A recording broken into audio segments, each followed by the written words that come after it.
Welcome to Orioles on the Verge. This is Zach Spedden, joined as always by Bob Phelan and Nick Stevens. We're barely into the offseason, and yet we have a pretty busy episode here as we get into a lot of moves around the Orioles Major League coaching staff, some new hires under manager Craig Albertaz, and we're also going to break down the looming deadline for the Orioles to protect players from December's Rule 5 draft with a spot on the 40-man roster. They've already protected several key players, but we're going to look at who's left for them to possibly protect in this episode later on and break down which players might get called onto the 40-man before the deadline next week. But let's start off with the news of the Orioles coaching staff. With Craig Albertaz now at the helm, the Orioles are rounding out their coaching staff. And in the last week, they've reportedly hired three coaches with ties to Albertaz. That includes new first base coach Jason Bourgeois, a former teammate of Albertaz's in the Tampa Bay Rays system. Donnie Ecker, who previously was a coach with the Texas Rangers, offensive coordinator and bench coach before being let go last season, previously worked on the Giants coaching staff with Albertaz, who was also there with Dustin Lind. Lind has served as a Phillies assistant hitting coach for the last 2 years and will be the Orioles lead hitting coach this year. So Albertaz, Lind, and Ecker were all part of the Giants coaching staff a few years ago, while Bourgeois is a former teammate of Albertaz's. And this is kind of an interesting development that we've seen here in the last few weeks where we're getting a clearer sense of who's going to be on the coaching staff. A lot of ties to Craig Albertaz among the new hires, but we also learned just before coming on air that at least three coaches from last year's staff are set to come back. They are Buck Britton and Drew Frentz and Ryan Klimek. Britton was the interim third base coach for the Orioles after the firing of Brandon Hyde last year, and before that had been the major league coach. Frentz has been the pitching coach for the last 2 years, while Klimek has served as the director of pitching strategy for the last few seasons. Their roles are unconfirmed at this point in time, and in fact, the Orioles have not officially announced any of these hirings, but based on various media reports we have seen, it seems like things are coming together for the Orioles. Now, Nick, I'll start with you here, and let's start with the coaches that are coming into the organization. Some clear ties to Craig Albertaz, and there's really two different components we can go with this, which is, one, how much leeway does it show that the Orioles are willing to give Albertaz if they're bringing in three guys that have ties to him? And two, what do you think these coaches can bring to the organization? Sorry, I was making sure we're good on YouTube because that intro bombarded me. Like two different versions at the same time. Oh, wow. I think we're good on YouTube. Yeah, this is. I don't have a ton of thoughts about the new hires right now. I think it's good to see the names coming back that are coming back. I think a lot of those are guys we kind of talked about last week as being, it seemed like we're getting a little deeper into the offseason and no announcement yet on the pitching side. So it seemed like a lot of the pitching coaches are going to come back, and that looks like that's the case. So good to see that. And Buck Britton just kind of seems like a good bridge. And I don't want that to come off like disparaging at all, or like he's a bridge and then they toss him next year. But like, if there's one person you're going to keep on the staff, right, a guy who's known a lot of these guys since they were in the minors, has come up with them, I think he could be a good bridge for Albertaz to help like that initial connection thing, whatever. But as far as the new guys go, the Lind hiring, obviously success at a couple of stops already, some proven success. The biggest thing for me and my initial takeaway is that without knowing him fully and like his day-to-day teachings, I don't know if this represents like some mass overhaul of like the hitting development, hitting philosophy in the organization. It kind of seems like this is within the same mold of some previous hitting coaches we've seen before, and like self-taught guy. Yeah, he played college baseball. Ryan Fuller played college baseball and was an English teacher. And within 2 years was the Orioles hitting coach at the major league level. Lind, physical therapy background, the biomechanic background, kind of self-taught in that same way as far as hitting goes because of the wealth of knowledge out there and wealth of resources out there on the internet and the modern game. So I think it's more so with Lind. I almost wonder if this is just more like it's different messaging. Right? This team, like we've talked about this a lot the last couple of weeks, how like this team wasn't chasing, but they're just not hitting anything in the zone. And so maybe with Lynn's biomechanical background, maybe it's different, a tweak in the approach, and maybe it's just like different messaging, a different voice, and that with it's a new season, hopefully an infusion of talent, new energy for Craig Albernaz himself, and hopefully all that combines and we see a better hitting team next year. But yeah, I just think this isn't. We got to see when the season starts the impact that Lynn's going to have. I think, but like I don't know. We'll see how much of an overhaul this truly is, and we'll see how many other hitting coaches come into how many assistants he brings. I know a lot of people I think are probably hoping that there are none and it's just him.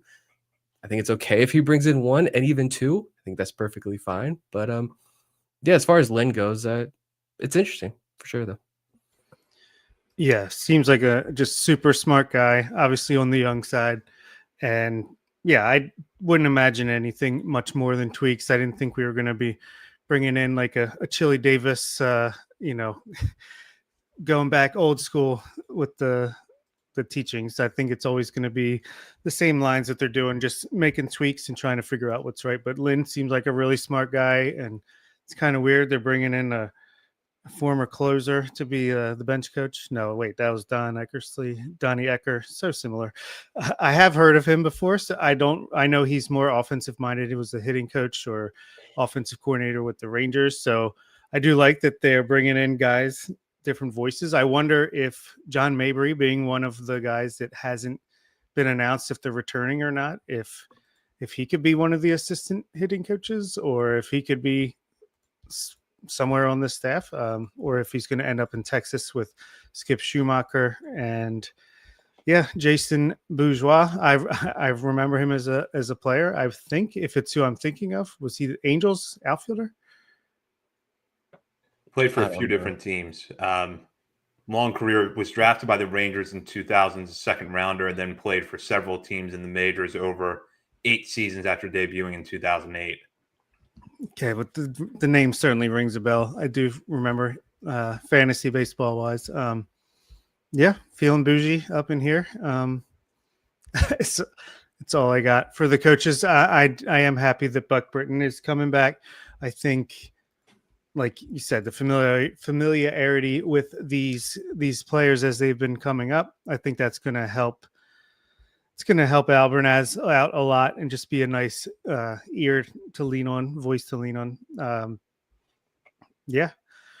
And who else is coming back?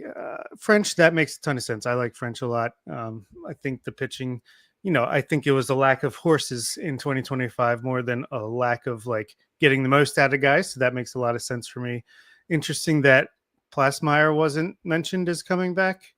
Hopefully he stays in the organization, but Klimek will be back. That's good as well. He's been around for a few years now. So yeah, I'm certainly happy with all of the news surrounding the coaching staff so far this year. And obviously, like Nick said, we won't know until we really won't know ever, but we won't really know at all until spring training rolls around. You start seeing quotes and obviously the numbers will speak for themselves in the 2026 season, but I'm pretty hopeful for what we've seen so far.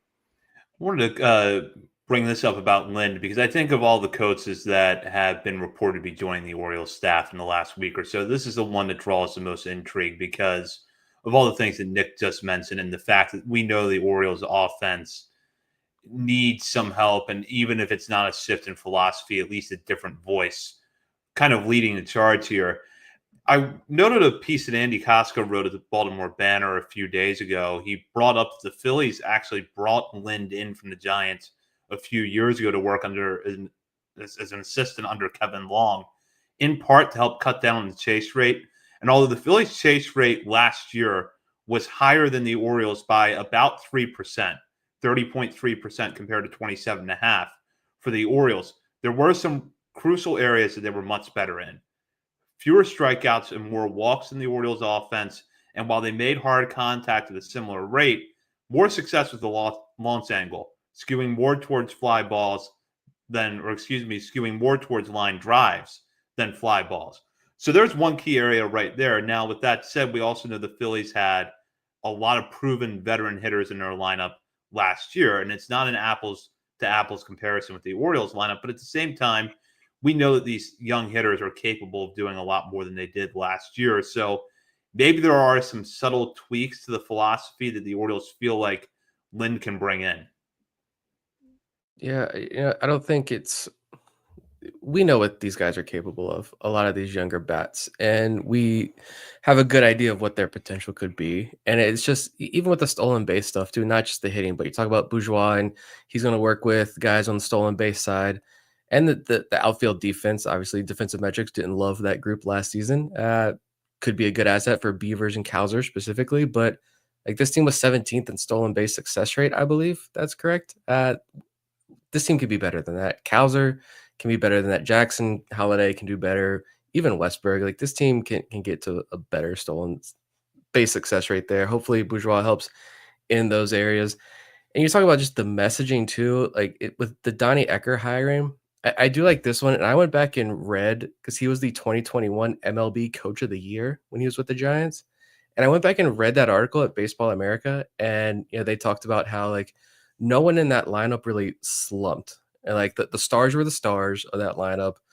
Some of the guys who were coming off down years, like Yastrzemski, was a 35, 36-year-old Evan Longoria. These guys had bounce back years. And then this slew of like guys who were expected to be role players at best really stepped up and became big time contributors under Donnie Ecker's guidance there. But he talks a lot in that article, a lot of quotes from him about like, we led the league in players working on their mental health. We created spaces for people to be open and vulnerable and talk. Are you getting the guy who knows he's in a safe place? We had healthy individuals who knew they were supported. If support is low, the challenge can't be high. And then Buster Posey quoted as, talking about Ecker, saying that Ecker is the translator of here's all the data that the team behind the scenes are producing. Here's all this good, juicy information. Ecker was really good at translating that individually to the players themselves. And so all that combined really helped these guys really seem to spark something with the guys in that Giants lineup. So I think that kind of matches a lot what Craig Albertz has talked about. Quotes and stories we've heard from him in his past and some of the things he talked about in his initial press conference. So I think just a combination of all of this, new energy, new messaging. Let's hope it works. Yeah, and that sounds great when you're talking about a bench coach who can also obviously has some thoughts on the hitting side as well if they need another voice in that regard. But yeah, we know that this is a talented group. We know we've been over it. If they're healthy, if they are available, I think they'll learn. And coaches obviously are. It's not team. You can have the same coaches for every team. It's going to be different results. It's so player dependent. But to be able to get the most out of these guys, hopefully, this group of coaches can figure that out.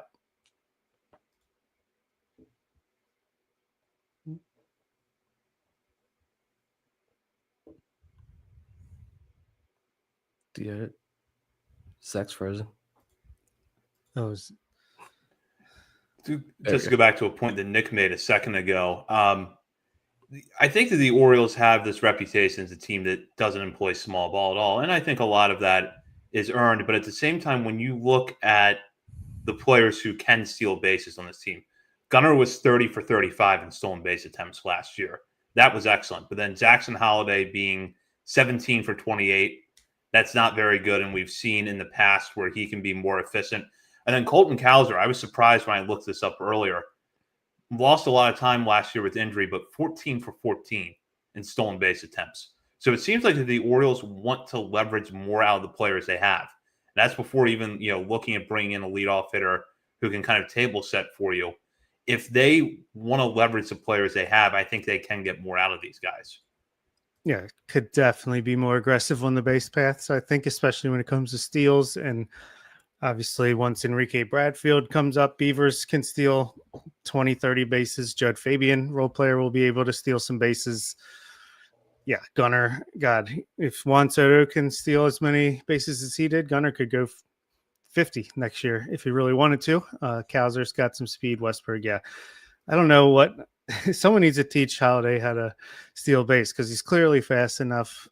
But yeah, just overall, I think aggressiveness on the bases would be nice, and just a little more solid defensively. And obviously, it's player dependent and situation dependent. But those are the things that they don't really show up when you're looking at the OPS of the lineup. But those things will help you win some games. Yeah, I mean, it all sounds good so far, but it's November. It's players have to take ownership as well. Like they need to be accountable in this entire thing, and it's at least positive stories so far from all these guys, and we'll see.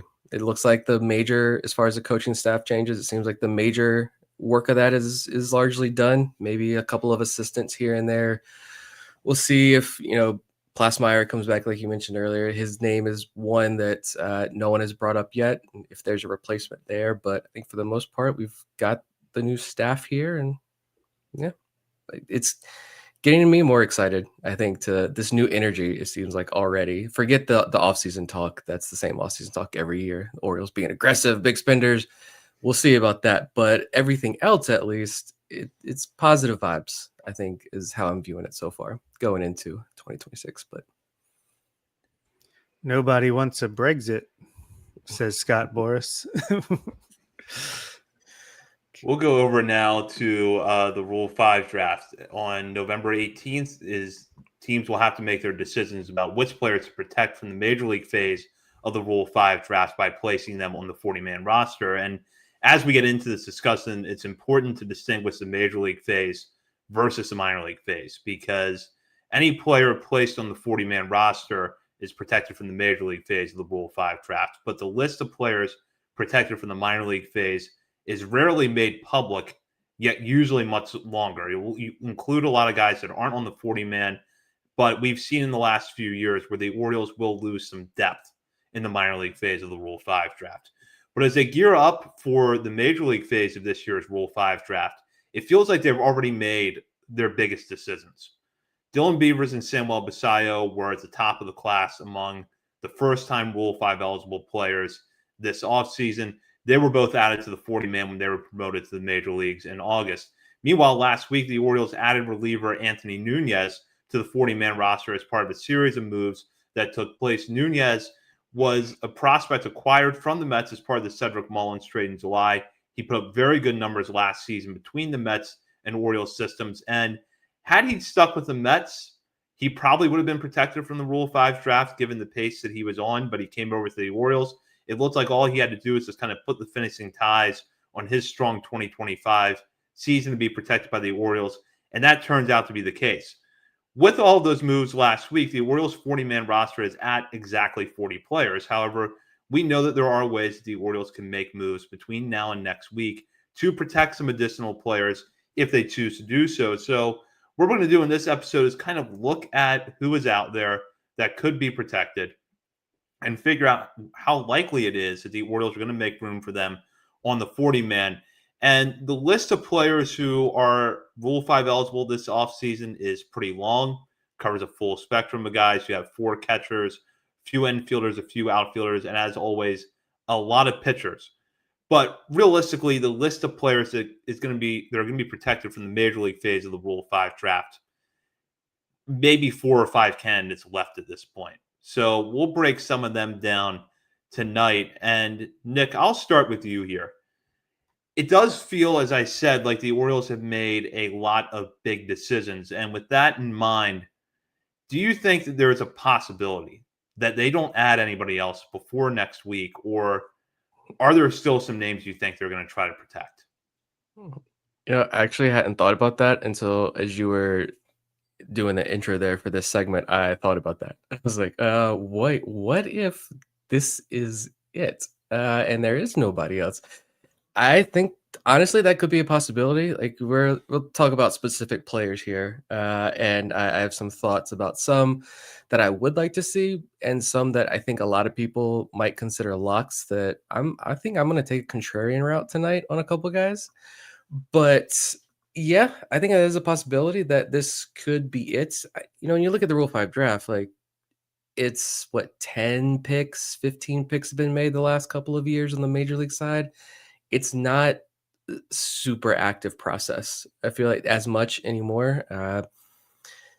And I don't know. When you look at these guys, I think there are valid reasons why you would take the gamble and like not protect them. And I think they would still have a very high rate of not being picked, or even if they do get picked, some of these guys would very likely be returned. Juan Nunez last year with the Padres. But yeah, I don't know. I think that is a pretty solid point because Anthony Nunez was one of my like locks for sure. Like I thought that was like first and foremost number one. Love the backstory. The drafted out of high school by the Padres as a hitter, didn't work out. Couple years in the pros, goes back to college, and he couldn't go D1 at the time, so he goes D2, starts pitching down there. 2025 was his first full year as a pitcher, and he pitched across 3 different levels, reached AAA.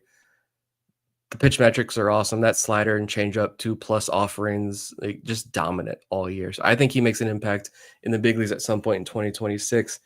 But as far as these other guys, yeah, you look at the 40-man roster, I can see 1 or 2 kind of easy decisions in my mind of guys who could go. And you saw them over the last couple of weeks. You saw the Orioles kind of give maybe little bumps to financially in this specific situation if they need to be DFA'd in hopes of if they clear waivers, then they will accept that assignment to AAA and get removed from the 40-man roster with a little pay bump so they don't forfeit their salary. So I think you could easily find like at least 2 spots on this 40-man roster right now. But yeah, it'd be interesting if it's just Nunez.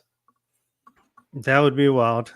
I don't think it's out of the question. But I am happy that they got Nunez out of the way early. I mean, he definitely deserved it. He was going to be a lock for me. Just electric arm. And honestly, I think he's a guy that could be, if they need someone to stretch out in a couple of years, I think he's got the mix to potentially be able to do it down the line if necessary. Hopefully it's not necessary, and I don't think it will be, but he's got a nice pitch mix. Obviously the sliders stand out, but just a really, really good arsenal overall. I think there will be more than him though, because I'm looking at the 40-man right now. Pedro Leon, who they just picked up off of waivers, is a potential guy. Ryan Noda, Luis Vasquez on the infield. Pitchers, George Soriano, and there was one more, Jose Espada. I think these guys could clear waivers or be DFA'd. And obviously Ryan Mountcastle, I think we expect to be non-tendered, but I think that deadline's a little bit later in the month. I personally think Cameron Weston is the next one closest to a lock. I just think he's kind of in the Brandon Young situation where he's right there. He's ready to go if you need him in the bullpen. Spot starter. He's available to do so. I think Judd Fabian I would protect. And on the relievers, Carter Baumler, certainly an option. Cameron Foster, certainly an option. I think Ramon Gomez, even though he hadn't pitched since we traded for him, he can throw like 110 miles an hour, so he's going to be protected, in my opinion. And I think Alex Pham is a sleeper just because after seeing his stuff plus numbers in AAA, it was a lot better than I expected. So it could be as many as 5 or as few as maybe just 1 or 2 more. Let's go ahead, Nick. No, go ahead. Oh, I was going to say, let's start with Weston because I think that's a pitcher that has a kind of an interesting case. The most compelling argument for protecting him is that of your Rule 5 eligible pitchers, he's the most immediate starting rotation depth option. He led all Orioles minor leaguers in innings pitched last year. He's been very durable over the last 2 years.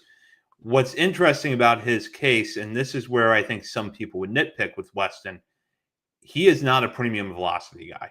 Fastball was about 91 miles, sat about 91 miles per hour at Norfolk last year. Where he tends to get by is with a broad pitch mix with multiple pitches that he can throw for strikes at any given point. He got off to a little bit of a slow start at AAA, but kind of leveled off and put together what I would say is a very solid season there. And the Orioles would be lucky to have him around as starting pitching depth going into next year. But this is where it's always difficult for me as a Rule 5 draft is that you don't know who other teams are not going to protect. And it feels like there's always this handful of starters left out by organizations like the Rays or the Guardians, who maybe 2 years ago were on track to put up, to be in the major leagues by now, only to get sidetracked by injuries, or guys that don't have the command or the polish that Weston does with his pitch mix, but they throw a lot harder. So that's where Weston's case is a little bit tough, but I think that you could go either way with it. So, Nick, I'll start with you. Where do you see Weston fitting into this discussion? Yeah, I do it would be kind of cool almost if it was just like a rolling. You have a hard deadline, but teams just start announcing a little bit earlier, and you can kind of get sneak peeks at protection lists and who's going to be available. But maybe that would change your mind about the Orioles, who we know would be the very last team to announce theirs if that was the case. But I'm going to say for tonight's exercise that I do have three guys addition to Nunez that I'm protecting, and Cameron Weston is one of them. I just think if you look at the numbers, like the raw stats, like nothing's going to pop off the page. And even if you look at his stuff, I don't think anything really pops off the page. Like you mentioned, he only sat 91 miles per hour, but it's like 6 or 7 pitches. I feel like the few interviews 6, that he's 7. done, Jesus, I shouldn't have gone there.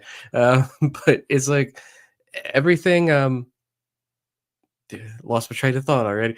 Every interview, he hasn't done very many interviews, but every interview he's done, it always seems like he's added another pitch. It's like now he's up to whatever. But they're all like average to above average offerings across the board, and I think it's that unique delivery. It seems like he's lowered his release point, I think, year after year, the last couple of years too. But it's that unique delivery, unique release traits, I think, that are big positives, and AAA hitters could not square him up. 92nd percentile in average exit velocity allowed, 82nd percentile in barrel rate allowed, and 96th percentile in hard hit rate allowed. So I think those are fantastic. And yeah, like you mentioned, if you keep him in AAA, I think he's great starter depth for you. If you have an emergency next year, this is a guy who can go out and give you 5, 6+ innings. But also, like I've said before, during the regular season this year, I think there's a path for him to be successful in the big leagues as a reliever. Like imagine a big, tall, like Kyle Bradish guy who's got that high release. He's throwing rising fastballs up in the zone. And then you bring in Cameron Weston behind him, who's got the much lower release, completely different pitch mix. It's going to take hitters an inning or two to adjust to him. And if it's just an inning or two in like a shorter reliever type role, I think he can be successful there. So yeah, I protect him and I give him a shot. Yeah, even though the lower velocity, I think Baseball America has him with like one of the best sinkers in all of the minor leagues last year. So clearly something is working there. And I think everything kind of works off of that. I almost feel like he probably has too many pitches that are kind of a little too similar. I feel like he's kind of really underrated in the system right now because I think he's only a few tweaks away from being like what we potentially thought Kyle Brnovich could be at one point in his career, a little bit closer to when he was traded for in the Dylan Bundy deal, but just a guy that, yeah, he could be a really safe back of the rotation arm if you need him, or he could convert to relief and, sinker changeup or sinker splitter, whatever.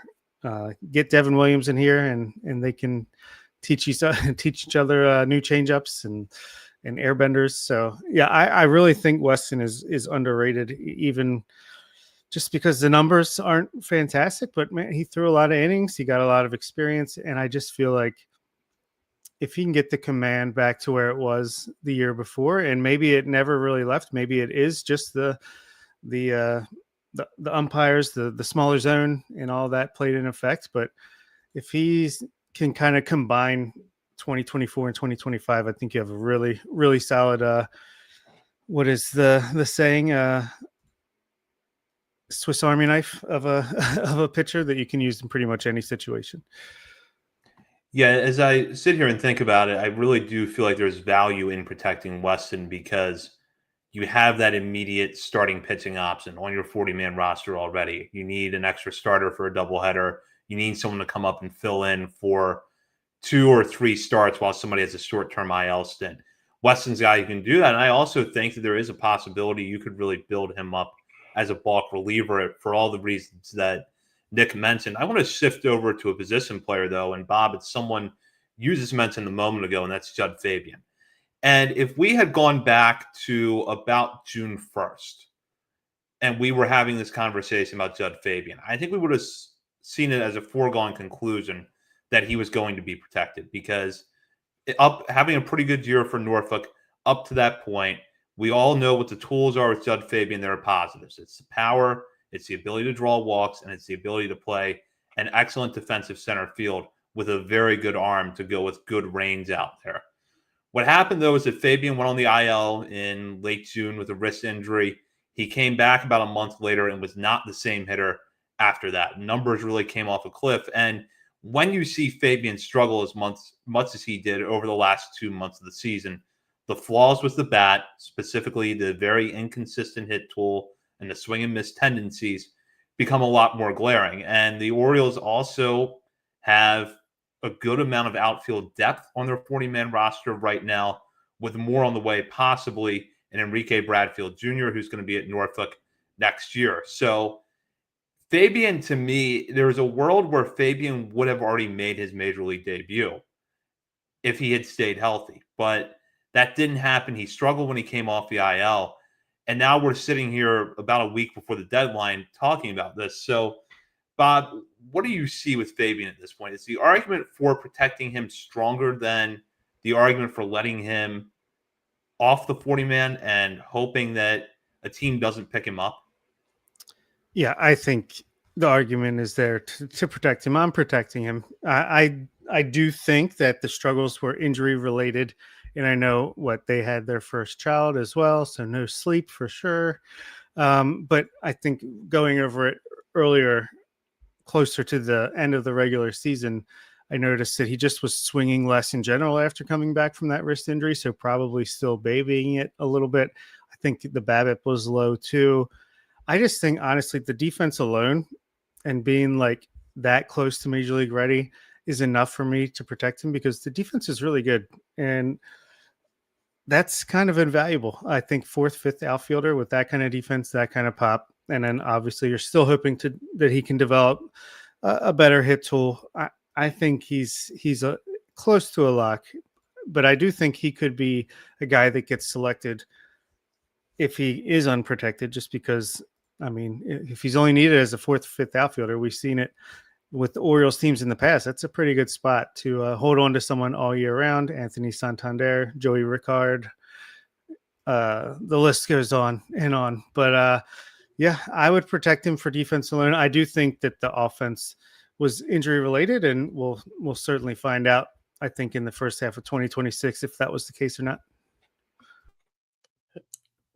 I'm going to take the contrarian approach here and say Fabian doesn't get protected. And you look at his AAA, he's got 2 AAA stints, and you look at 2025, he did cut the chase a little bit, and it was, which is already very good. He does not chase. His contact on pitches out of the zone when he does chase went up. It's up to 40%. Overall contact rate improved. End zone contact rate improved. He was still first or second percentile on contact, but still it improved. And I do think it is, the injury is valid. And so he missed a month, and yeah, when he comes back, yeah, he maybe not been the same hitter, but he's just so boom or bust, right? He is that 3 true outcome guy. And I think if you're banking on the speed and defense as the fourth outfielder, it is tough because you don't want to lose him for nothing. You wanted him in the 2021 draft. You wanted him then. The Red Sox swoop in and take him. And then Judd says, screw you guys, I'm not signing with you. Goes back to Florida. The Orioles got more aggressive the next year and got their guy. So, I mean, this guy, the prospect pedigree that goes back to college is high and strong. Everybody knows who this kid is and scouted him in college. I don't know. The speed and defense, like you did just sign Leody Tavares for his speed and defense, that outfield depth role. I tend to believe the front office when they say, I think if they can get that impact center field bat, I think they do it. And Byron Buxton did today say that he might be willing to waive his no trade clause officially. I think it's tough. I think you risk it. Like, yeah, you hope Bradfield can have a strong 2026. I will continue to pound the table that Austin O'Verne, who also brings elite speed and defense, walks a ton. He has much more to tap into. He may not have the greatest hit tool, but I think it's at least a full grade higher than Fabian's. You don't want to lose Fabian for nothing, but I think I'm okay with like taking that risk and not protecting him. Yeah, I kind of lean towards your argument, Nick. And one thing that came to mind when I was like trying to break down Fabian's case is there a way that the Orioles can make a deal before the Rule 5 draft that includes Fabian? So, yeah, is he possibly a throw into a trade, or is he a guy that you're not going to build a package around, but someone who can make it a little bit more enticing for a team? With that said, I think that Bob brings up a valid point, which is that center field defense could draw somebody's interest. The question would be at that rate, are you comfortable with a guy who's probably not? I mean, if you had to take an objective projection right now of Judd Fabian in the major leagues next year over a full season, probably hitting under 200, right? High strikeout rate. How many teams are willing to live with that for the center field defense? There probably are some that would. The Rockies need a replacement for Brenton Doyle when we trade for him. It's a fair point. So And it's a really tough case. I mean, yeah, you talk about like, you know, Enrique Bradfield Jr., we know what type of player he is. Leody Tavares, even if you get a little bit more out of the bat, you still know what type of player he is.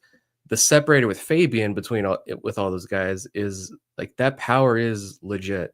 Like that's nothing to sneeze at. He might hit below 200, but how many home runs is he going to hit in the big leagues across the full season, even just next year? He's double digits easily. He could be a 15 plus home run guy in that first year. So I look, he is a guy who I want him in this organization because that late inning, if you're down a run, in the ninth inning, and you bring him in for that defensive replacement, you know what he's going to bring. That the arm is great too. We haven't even mentioned the arm yet. He piled up the outfield assists when he was down there in AAA this year. The arm is strong. The arm is accurate. That's going to be a big asset. And that power, like, yeah, it's a toss up whether he's going to make contact or not. But when he does, like, he hits the ball hard, and the chances of him just hitting a piss missile to tie that game in the ninth inning or take the lead in the ninth inning, it's very real. Kind of talking myself both ways here. It's a tough one, but my gut says they do protect him because I think this organization has been big believers in Fabian for a very long time, for like half a decade plus now. But I think for the sake of tonight, I'm gonna lean towards they don't. Let's go over now. We got a couple of relievers we want to break down. I want to start with Cameron Foster, though. Foster was acquired in the other trade with the Mets as a trade deadline. That one saw him and Wellington Aracena come over to the Orioles in exchange for Gregory Soto. Foster spent most of 2025 before the trade at AA Binghamton, but we had some pitch data from a very brief stint that he had in AAA with the Mets before the deal, and the pitch mix looked interesting over a very small sample size. The Orioles get him, put him in Norfolk, and over a small sample size, he delivered pretty strong numbers while throwing a fastball that sat 95 miles per hour, mixing in a cutter that was pretty effective for him. And at 27 years old, he has to be a guy that you would think is close to Major League ready next year. So we saw the Orioles already go out and protect Nunez. I don't think Foster had as clear cut of a case as Nunez at the time of the trade deadline, but he certainly built one up during his time with Norfolk. And if the Orioles want to add another optionable reliever to their 40-man roster, Foster would seem to be a good in-house candidate. So, Nick, I'll go back to you here. What do you see happening with Foster? This is my number 2 guy that I'm protecting. I like him a lot.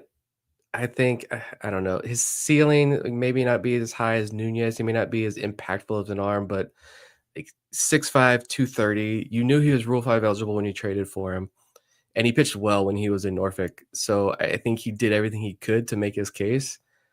You mentioned the fastball there. Yeah, he's sitting 95, 96 with 18 inches of induced vertical break and 7 feet of extension. The cutter had a 49% whiff rate in AAA. Curveball just a 97 stuff plus, but that got a 43% whiff rate in AAA this year. And then his sliders is 4th most used offering, that at 104 stuff plus. Not a lot of whiff, but like hitters didn't have great results against the pitch either. So I like the mix. I like his size. I protect him, and I'm going to give him a shot. And maybe that's one of the guys that's you protect him and then maybe try to DFA him and sneak him through afterwards. But yeah, I don't know. I got a soft spot for Cameron Foster. I don't know what it is. It's been since the trade. He's just going to be a guy that I'll sit here and pound the table for. Foster, Australian for beer. Remember those commercials? Yeah. I like him a lot too. I just think there's a few other options relief wise that I like a little bit better to protect. But I think I do not think he's going to get protected, is my official guess. But if he doesn't get selected in the Rule 5 and he's still in the organization next year, I definitely think he'll make his debut with the Orioles at some point and probably do pretty well. I put him in a similar category to Keegan Gillis as far as just big righties who can pump the gas and get some outs out of a major league bullpen when all is said and done. But there's just a few other guys that I think I would have ahead of him. But yeah, I do like him. Yeah, the case between Foster and Gillis is an interesting one. I lean a little bit more towards Foster at this point because I just like the AAA results better. I point out before, though, that Gillis, you can't rely on the ERA a whole lot to tell you the story because, like a lot of relievers that had surface level numbers at Norfolk that weren't very good last year, a lot of that was influenced by a stretch of 2 or 3 bad outings at one point that happened during the season, and otherwise pretty good results. At this point, I think I like Foster's pitch mix a little bit better than Gillis's. So that's kind of why I lean towards him. But I don't think that there's a significant gap between the two stuff-wise. I have a hard time getting over the fact that he was as dominant as he was in AA for as long as he was, and the organization still didn't move him up. I don't know. He did you look at his overall AAA numbers, not good, but if you break it down, it took a few outings, and then once he settled in, he really settled in and pitched well. I agree. I think between those two guys, I like Foster's stuff a little bit better as well, and again, it's hard getting over this belief that I don't think the organization is as high on Gillis as maybe some of the other guys, but I could be wrong there. I don't know. No, I'm unanimous. I would have Foster ranked ahead of Gillis if we were doing reliever rankings. Speaking of relievers, let's talk about Carter Baumler, who came on strong at the lower levels of the system, primarily high A and double A, to make a case for himself to be protected. And part of it with Baumler might be that the Orioles, for the first time in his professional career, are seeing flashes of why they were so high on him back in 2020 when they drafted him in the 5th round and got him to agree to an overslot deal to come into pro ball and forego his commitment to TCU. After that, though, it was a struggle for Baumler to stay on the mound. He didn't make his debut until 2022 because of Tommy John surgery, and then struggled to stay on the mound over the next 3 seasons.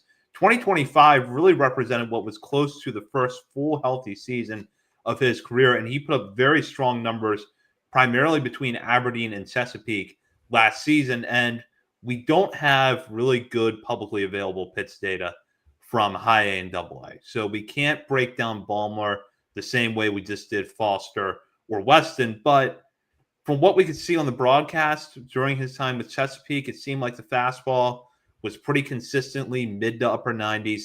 He's always had a great curveball. That was on display last year. And given his injury history, it does seem like at this point he is strictly a relief prospect. I think they've kind of turned the page on him being a starter. So you're looking at a guy that's not going to be major league ready right out of the gate next year. Might have a borderline case for getting to AAA, but someone who, if he can build off of last year, could conceivably see major league time by the end of next season. So, Bob, I'll start with you here because Baumler going on to have a major league career of any sort at this point would be a great story given the injury struggles that he's had. And you want that to be with the Orioles if it's going to happen. But was last year enough for the Orioles to decide to put him over some seemingly other worthy candidates to put on the 40-man roster now? Yeah, it's interesting, right? I think Carter Baumler is basically Azura High reborn. He's rewriting the script of Hunter Harvey of, starting pitching prospect out of high school with pretty awesome stuff, but can't stay healthy, come back as a reliever and shove. And I think that's what we're seeing. This was a tough call. I don't know if they're going to protect him, but I think he's right on the edge for me. I'll say they leave him off just because he's a little bit too far away, and hopefully a team isn't able to take him and keep him on the roster all year. But he certainly made a case for himself to be added, that's for sure. And he's got the stuff and the pedigree, I guess, to do so, to be added to the 40-man. I think, yeah, if he can build on this year, next year, I think he'll be one to watch. I think people will be excited for him to get his major league debut at some point. Yeah, I think he's my third that I'm going to protect. So I've got Cameron Weston, Cameron Foster, and Carter Baumler. We got the CCC going on here. Old FDR. I have another one that I'm on the fence on, another pitcher we'll talk about in a moment, but I don't know. Baumler, just like, the stuff was never the question. It's just the injuries, like you mentioned. And when he doesn't pitch for basically 2 years, because his senior year of high school was COVID year, and he was up 49 total innings in his first 4 years as a pro. That's it. And then even in 2025, he got the late start because I had to go back and make sure it wasn't a shoulder or elbow, though. That was the reason for the delayed start in 2025. It was his back. So I don't know if that's good news because it wasn't elbow or shoulder, or bad news because we've added another ailment to his body. But I think he touched like 98 this year. The velo is back better than ever. He's got the knuckle curve, like you mentioned. He's got the slider. Apparently, he has a tumbleweed pitch that he learned from Kyle Bronovich. It's like a knuckle curve, morphin time splitter thing. I don't know. It's like a bunch of pitches morphed into one. I don't know. The guys just make up the weirdest names and just do crazy shit with pitches now. I feel like, and just like give it a cool name. I like the name, the tumbleweed. It's very descriptive of what it does. So, I kind of view it as like, put him on the 40-man roster, fast track him, start him in Norfolk. If he has a good spring, if he's feeling healthy and he has a good spring, just start him in Norfolk and see what happens. And bring him up for a net when you need a reliever. You say, hey, all right, we need you for like a day. We need a guy for a day. We could bring up somebody who we just picked off the waiver wire, and then we're going to immediately DFA him, and that whole churn and burn with those types of guys. Give Baumler a shot in June or July for that one outing. And if he does well and you like what you see, great. Like Zach says, be a fantastic story. And if it's not working out too well in AAA, if the injuries start again, or he comes up to the big leagues and you're just like, this isn't it, then you DFA him, and maybe you sneak him through and he's minor league relief depth at that point. But I don't know, maybe it's more of a soft spot just because he's been around since 2020 and the stuff has never been in question. But I say protect him, fast track him, and let's see what he's got. So it'd be Kowser, Westberg, Mayo, Baumler. Decent draft. Decent draft. Cool. Yeah. Be really good. Not to mention Brandon Young, undrafted free agent that year. So strong haul in 2020. But don't forget TT Bowens still hanging around. Yeah, definitely can't forget him.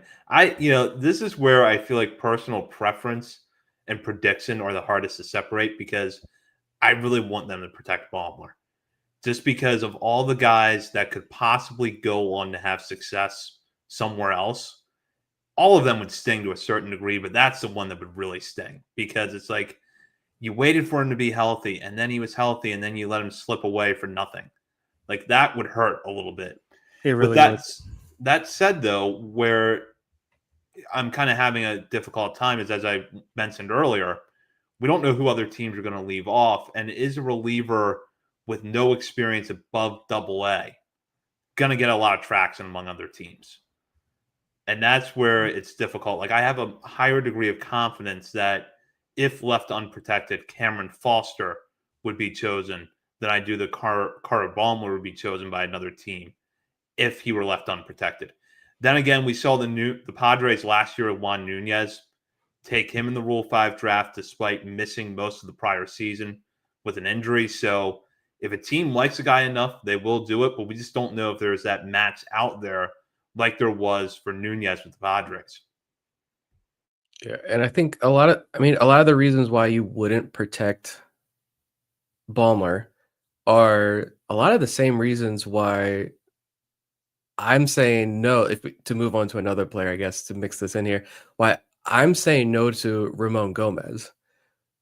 But yeah, I think that's the personal preference, the bias come in. I just sat here and be like, stop putting all the new guys in your fake trade proposals, and I'm over here saying let's just not protect the new guys in the Rule 5 process. But yeah, with Ballmer, it's that fastball's up to 98. Like, he's got the loud stuff. That's what you want to look for with these Rule 5 guys who can contribute.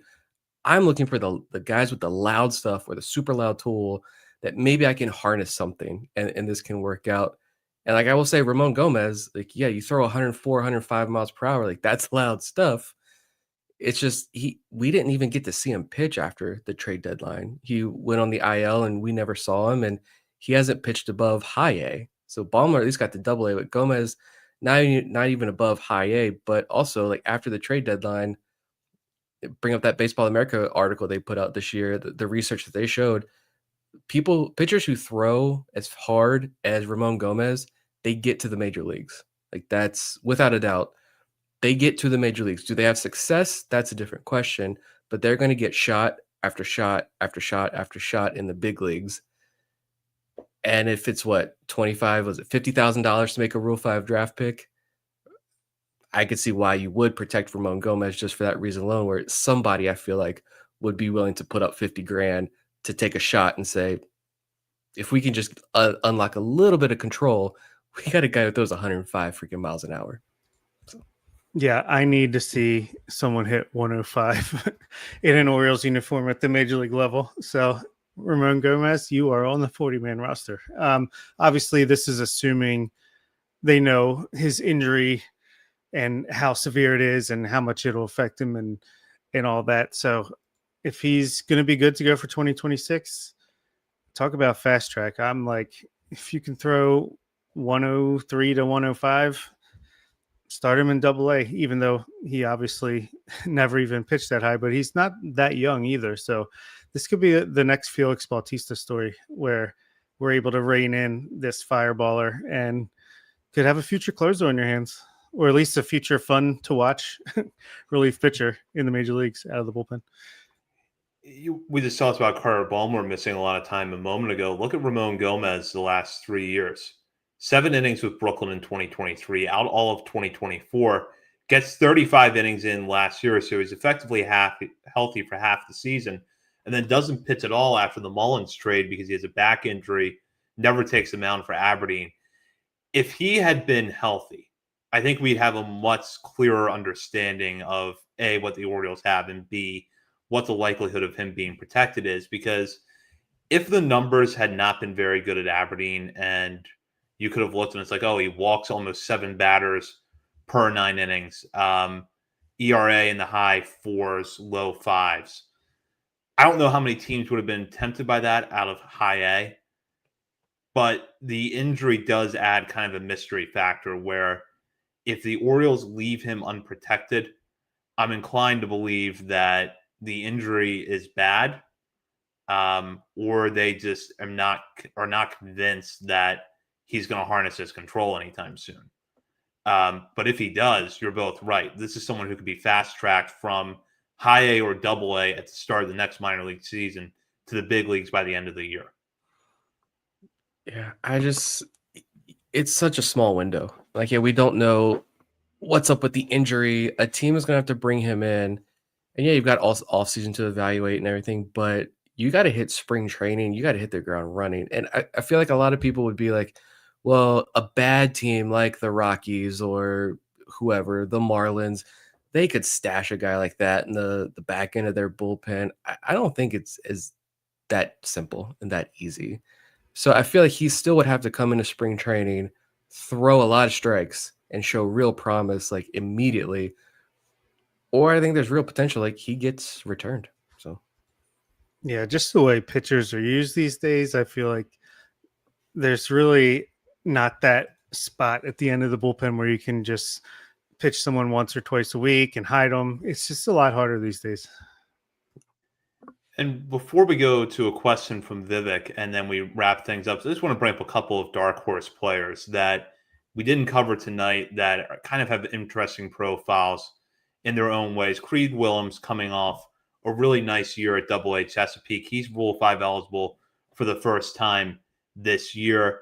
You look at him, and then you've got a few pitchers in the mix. Yaki Rivera had a very nice year out of Chesapeake's bullpen. Carlos Tavera, we've talked about numerous times over the years. Just when we're ready to quit him, he'll do something that's really impressive to remind you why he's got such interesting stuff. Trace Bright had a really rough first half of Double A, but rebounded a little bit towards the end of the year. Still an interesting Pitts mix with him. And then, Bob, you just mentioned Alex Pham. Pham missed a lot of the season with an injury, but when he came back, looked pretty effective at Norfolk. So there are some under the radar names in there that we didn't devote as much time to tonight, but that I think are still interesting prospects nonetheless. Do any of those players seem like dark horse candidates to be protected or chosen by another team to you guys? Fam's my dark horse to be protected. And who was the one? Oh, the one I think is a dark horse to get picked is going to be Reed Trimble, who we're going to talk about in a minute. Yeah, Creed. I've seen. I posted the photo there of the spreadsheet I had of all the Rule 5 eligible guys, and I saw some comments to that, people saying who they would protect, and some people had Creed, and I don't see any reason to protect Creed. I think there's a 0% chance he gets picked and sticks on a major league roster in 2026.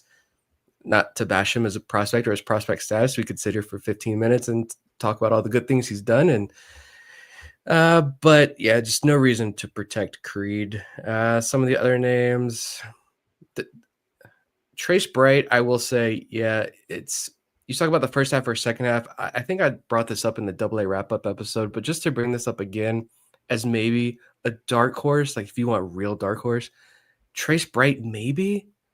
I could see a world where it happens. As a starter last year, 56 innings, a 5.4 ERA, 4.83 FIP, just a 19% strikeout rate, a 16% walk rate.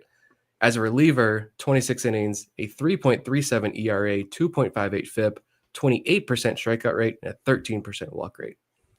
If you think you really found something in him as a reliever, maybe. I don't think he gets protected at all. But if we're just throwing out like a super dark horse, I don't know. There were 2 distinct seasons from Trace Bright, so that could be an interesting one.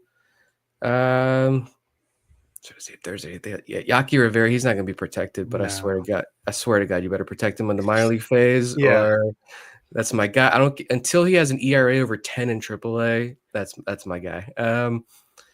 Yeah, Pham is the other one that I'm iffy on, because I do agree, like Bob said earlier, when he got to AAA, and granted, he had the forearm strain.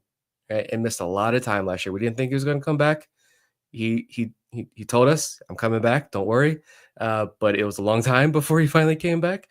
So you don't know exactly how healthy, or how good he was feeling when he finally got to AAA at the end of the year. And it was only like 3 innings or something, 4 innings. I don't know what it was, but the pitch data actually looks surprisingly good. I don't know. He's got the length. He can give you 5, 6, 7 innings. He's done that in the past. I lean towards no, but I could also see a situation where you maybe protect him just in case and then potentially DFA him. But I really liked that pitch data, man. 20 plus inches of induced vertical break on the fastball. Like, he's got some real stuff. Yeah. We knew he was like a really solid, good pitcher, but yeah, the data was certainly eye-opening for me. And let's go to this question now from Vivek. Will anyone jump on Reed Trimble? Now, everything I just said about Carter Balmer a moment ago would apply to Reed Trimble as a position player. Orioles drafted him in 2021 to a lot of hype, but the problem was that over the next 3 seasons, he struggled to stay on the field. And although he did miss some time with an injury in 2025, he managed to put together what was the the closest to a full season he's had at any point in his professional career, and very good numbers across the board, primarily at Double A Chesapeake and Triple A Norfolk, hitting 259 and 827 OPS, 17 home runs, and 21 stolen bases in as many attempts. And by the way, I keep track of this, and I hope you're keeping track of it too. Reed Trimble in 5 professional seasons is 61 for 61 in stolen base attempts. Some of the other attributes he has: good defensive versatility. He's played all over the outfield. The scouting reports we had heard coming out of the draft, though, were that he is a guy that they could possibly try on the infield at some point. We haven't really seen that yet, possibly because of the injuries, but it's always something that could be an option with Trimble. So what do you guys think with Trimble? Because we talked about this a little bit towards the end of the season, where it felt like if the Orioles were going to protect an outfielder, it was kind of between Fabian and Trimble. I think Fabian's case might still be a little bit stronger, but Trimble did a lot to close the gap. So where do you guys see him at this point? To take the question very literally, please nobody jump on Reed Trimble. He's likely to miss another 3 or 4 months. But yeah, I think he's a very very underrated prospect in the system, even by us, by me. Like, I think when he's on the field, especially this season, he was pretty good. He can do pretty much everything. He's older than Judd Fabian, I think, which is kind of shocking, but I kind of hope he gets picked because I do think he could be pretty solid for a team. Yes, like the Angels, like the Rockies, one of these bad teams. I feel like he could surprise some people and stick. But yeah, I like the guy. I think he's a little bit buried in this organization between the outfield prospects in the upper levels of the minors. So I just hope he gets a shot. Whether it's I think Fabian has a better shot of being protected by the Orioles, but I'd love to see him get a chance somewhere. Yeah, I initially want to say it feels like a lot of the same conversation you had about Hudson Haskin last year. People were like, you got to protect Hudson Haskin. I was like, you don't need to protect Hudson Haskin. You're going to be okay. And he didn't get picked. Same thing with Reed Trimble. It's like it's speed, it's defense, it's a little pop. Although I feel like Hudson Haskin, as he continued to climb up the ladder, I feel like we saw less of that home run power. But Reed Trimble, you're seeing more of it. Both have the extensive injury histories. I think Reed's is probably even a little bit more extreme, but I mean, Trimble was drafted 65th overall in that 2021 draft. It was like, what, 2 years ago? I'm pretty sure I am on record in a previous episode, like a preseason episode, maybe a prediction one, saying that Reed Trimble would be a top 10 prospect in the organization. That is clearly is never going to come true at this point. But, that's the type of prospect that he was. And that's how his skill set, how loudly his skill set can be. I think it's kind of tough to see a team jumping on him. Although, like, you look at his AAA data, he hits the ball hard. You talk about like max EVs is almost 112 miles per hour. He barrels the ball very well. He makes pretty decent contact in the zone. Not a terrible chaser. Not a ton of whiff. There is whiff in his game, but not a ton. It's an interesting conversation, but I think you can leave him unprotected and he sticks around as good AAA depth. Yeah, I kind of lean towards unprotecting him too, or leaving him unprotected as well, because as good as last year was, it was still under 100 games, and we've yet to see anything close to a full healthy season. With that said, it's clearly an intriguing mix of tools, so someone could take a flyer. And now we'll go into our last question of the night, and this is where we're going to predict what the Orioles do. To this point, we've kind of talked about our personal preferences for players that we would like to see the Orioles protect, but let's predict now. How many more players are they going to add, and who will they be? Bob, I will start with you. Let's see. It's just the surprise one that we think we're gonna. Everybody. Oh, just okay. Recapping. Okay, all right. I'll say Fabian, Westberg, Ramon Gomez. And I'll say I'll give Ballmer on there too. So those will be my 4. I said I had my 3 that I named, but I keep going back to Zach's initial question of could that be it? Could we have seen it all? And I've been thinking about that a lot ever since. But I would say my final prediction is Cameron Weston. I'm gonna change it up, and I'm just gonna say 1, and Cameron Weston will be the only one. I'm going to go with 2, and I'm going to go with Cameron Foster and Cameron Weston. So they add 1 reliever, 1 starting pitcher option. That leaves probably Fabian and Ballmer at the top of the class of players left unprotected. But we'll see. Do And you for want that, to that does. Oh, go ahead. I was gonna say, do we want to make a go on the record with a claim with a dark horse pick? Who was the guy, the reliever, and then he went to the Arizona Fall League? He ended up going to the Padres. I forget the guy's name. They protected him from the Rule 5 draft too. Oh yeah, Logan Gillespie. Yeah. Yeah. Who was do we want to go on record with a Logan Gillespie? Yeah, let's do that. Then I'm gonna throw mine out and say Trey Sprite as my extreme dark horse pick.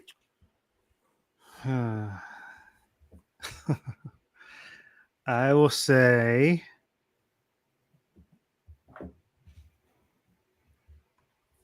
Yaki Rivera. I'm going to agree with Bob. I'll go with Yaki Rivera. I like it. We will see what happens between now and next week, and we'll recap whatever happens unless they decide to not protect anybody, in which case we have something else to talk about on next week's show. In the meantime, you can check out our many social media channels, including Facebook, Instagram, Threads, X, TikTok, YouTube, Twitch, and Blue Sky. We're also over at Substack, OriolesOnTheVerge.substack.com. And while you're browsing around the internet, be sure to head over to Patreon and sign up to become a member of our community today. You can join at the $3, $5, and $10 levels and have access to bonus coverage from Bob, Nick, and myself, including our upcoming countdown of the top 50 prospects in the Orioles farm system.